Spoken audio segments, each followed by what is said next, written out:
Hello, future biologists.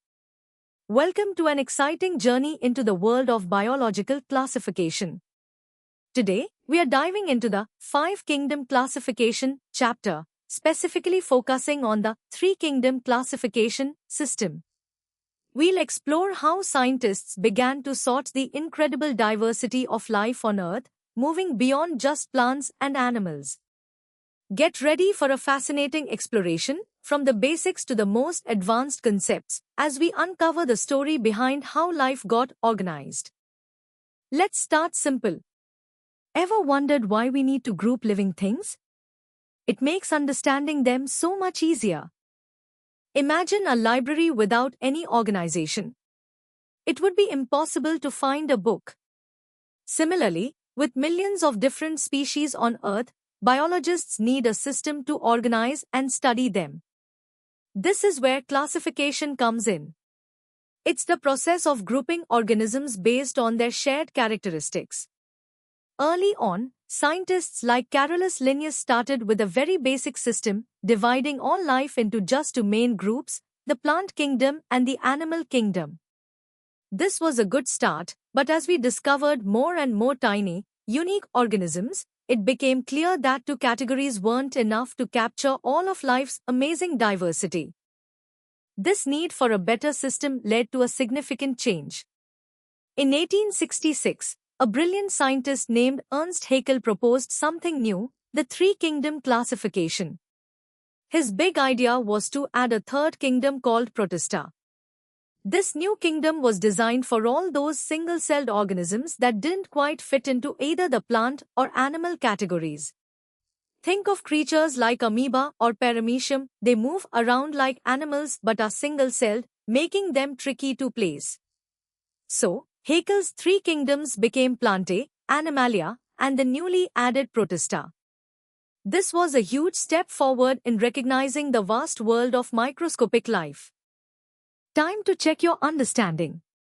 Here are three quick questions based on what we've just learned. Take a moment to think about the answers. Who proposed the Three Kingdom Classification system? What new kingdom was introduced in this system? And can you give an example of an organism that would have been placed in Kingdom Protista?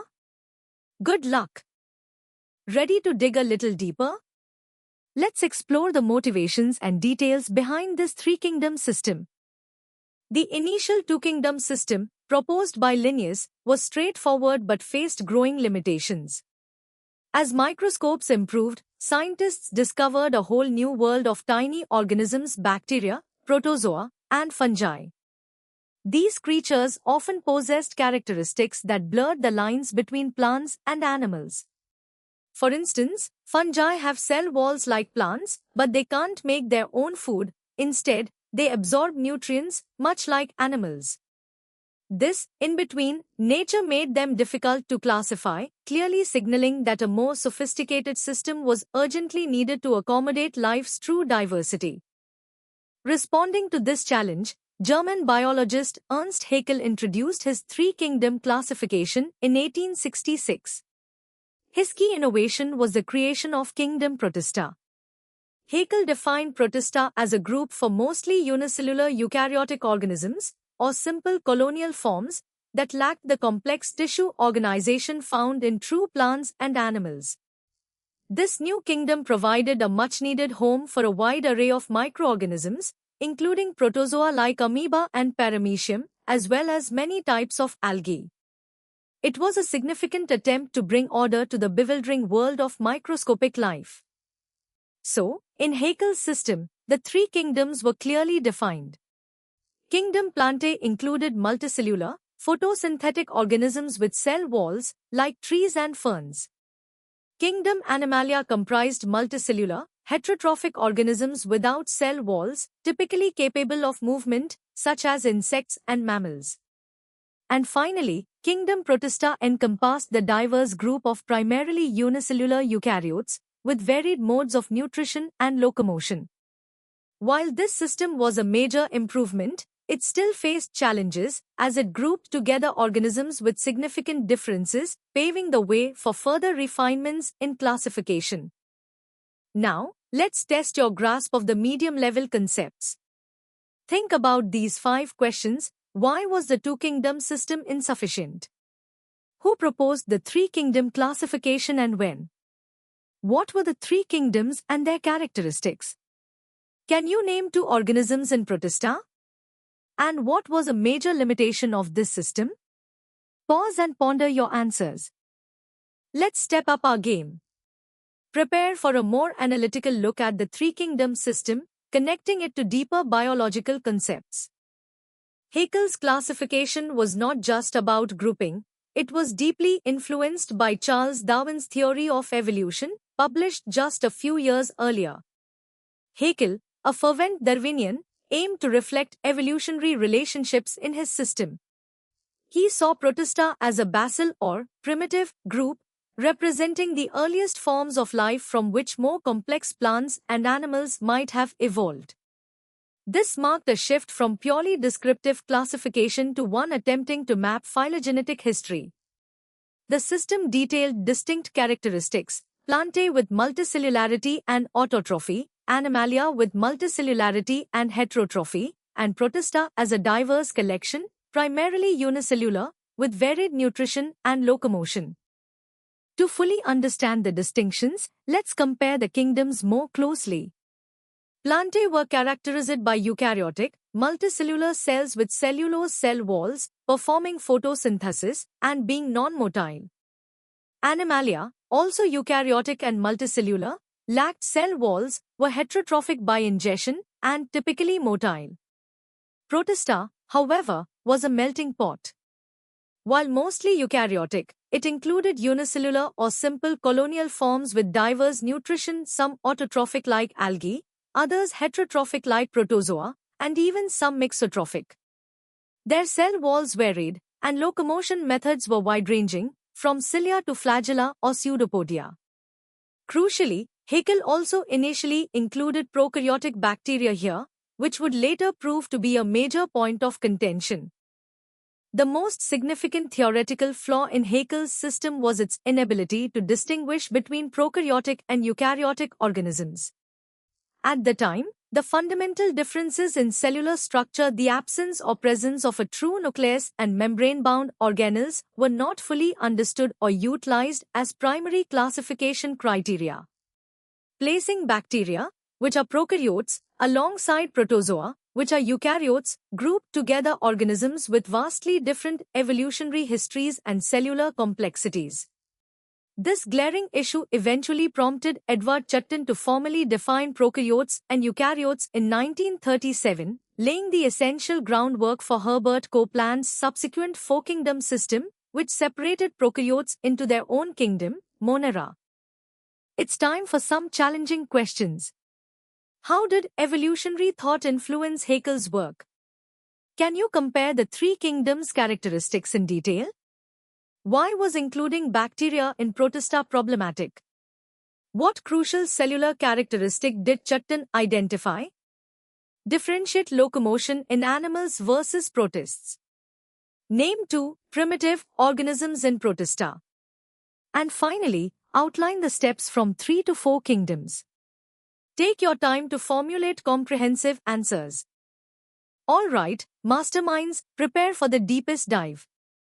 We are about to explore the historical context, scientific nuances, and even an engineering perspective on the 3-kingdom classification.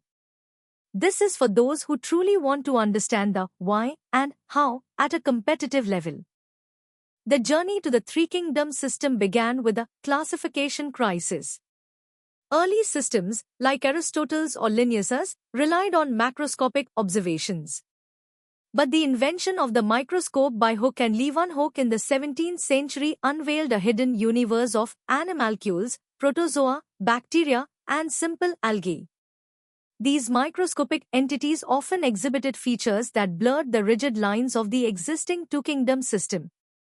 Ernst Haeckel's 1866 proposal was a direct, albeit early, attempt to address this burgeoning diversity, striving to integrate these newly discovered life forms into a more comprehensive and evolutionarily informed framework, moving beyond purely utilitarian grouping. Haeckel's kingdom Protista, derived from the Greek protestos, meaning first of all, was envisioned as the ancestral root of the tree of life. It included a heterogeneous mix, animal-like protozoa, plant-like protophyta, fungus-like slime molds, and crucially, bacteria. His primary criteria were unicellularity or simple colonial organization and a lack of complex tissue differentiation. However, this waste-basket taxon approach, while pragmatic for its time, was phylogenetically unsound. It inadvertently grouped together organisms with vastly different cellular architectures and evolutionary pathways, notably placing prokaryotic bacteria alongside eukaryotic protozoa, a fundamental oversight that would drive subsequent scientific inquiry and classification revisions. The most profound limitation of Haeckel's system was its failure to recognize the fundamental prokaryote-eukaryote divide. Prokaryotes, like bacteria, lack a true nucleus and membrane-bound organelles, possessing a simpler cellular blueprint. Eukaryotes, on the other hand, including protists, fungi, plants, and animals, are characterized by a true nucleus and complex internal compartmentalization.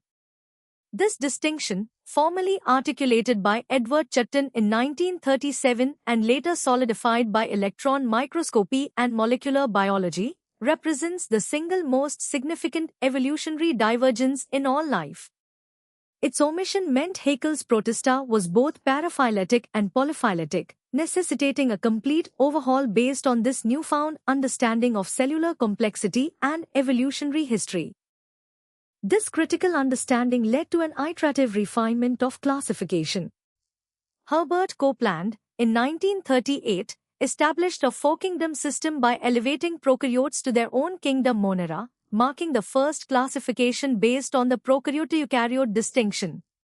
Later, Robert Whittaker, in 1969, further refined this by recognizing the unique saprophytic nutrition and chitin cell walls of fungi, granting them their own kingdom, leading to the widely accepted five-kingdom system. Most recently, Carl Woese's ribosomal RNA sequencing in 1977 revealed the three-domain system, archaea, bacteria, eukarya, further dissecting Monera. This progression mirrors engineering design cycles, where initial solutions are continuously improved with new data, leading to increasingly robust and accurate models of biological organization. Alright, let's tackle the first 5 toughest questions. How did early observational limits affect classification? Critically evaluate Haeckel's Protista from a phylogenetic view. Discuss the core differences between prokaryotes and eukaryotes and their classification impact. Trace the evolution from Haeckel's 3 to Whittaker's 5 kingdoms. And finally, use the information systems engineering analogy to explain classification's improvement from Haeckel to Woese's domains. These questions demand deep analytical thought. And now, for the final 5 challenging questions. What unique characteristic led to fungi's separation, and what's its ecological role? Analyze the wastebasket taxon concept for Protista, its pros and cons. How did Haeckel's Darwinian views shape Protista as a basal group? Explain how ribosomal RNA sequencing provided a more accurate classification basis. And finally, what is the enduring legacy of Haeckel's three-kingdom classification system today? Give these your best shot, they require comprehensive understanding. And that brings us to the end of our in-depth exploration of the three-kingdom classification system.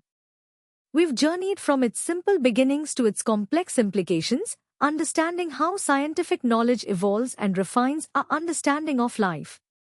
For more fascinating insights, interactive lessons, and to continue your learning adventure, visit synapse.omaps.in. Don't forget to subscribe to our channel for regular updates and more exciting educational content. Keep questioning, keep exploring, and keep learning, future scientists.